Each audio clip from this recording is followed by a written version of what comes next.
Sikia wengine wakisema sijui mimi ni shujaa sana, ati hakuna mtu anaweza nishika. My friend, unajua kuna watu wako na shida, wako na ugonjwa, wanasiasa. Ukienda mahali upigiwe makofi mawili matatu na wananchi, unajifanya wewe ni Mungu. Iko mtu ambaye ni mkubwa kuliko nchi ya Kenya? Hati hakuna mtu anaweza guza nani sijui fulani nini? Acha nisipitishe hapo.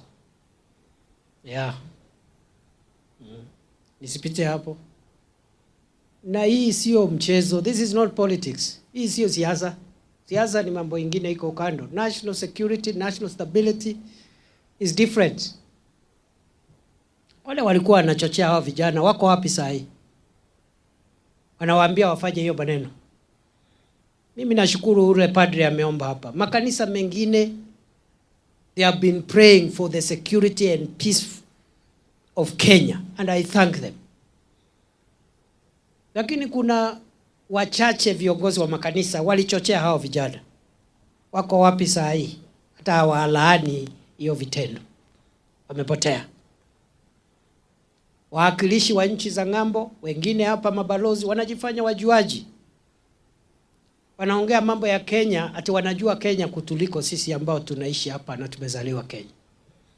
Nchi zao, mambo ya ugaidi na kuharibu usalama wa taifa inachukuliwa kwa makini sana.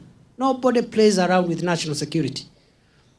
Lakini wakiwa hapa wanasema achilieni watoto waende, sijui waingie kwa jeshi, waingie State House, sijui nini.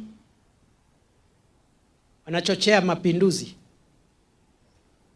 We want to ask those who incited, those who were looting the day before yesterday, to tell us whether they are now happy because of the deaths, destruction, and the losses that the country incurred 2 days ago. They should tell us if they are happy now. Nafikiri wamepata kile walikuwa wanahitaji, sasa wamefurahi. But I want to assure you on behalf of President William Ruto, never again. Hatutaruhusu tena kitu kama hicho. We cannot allow.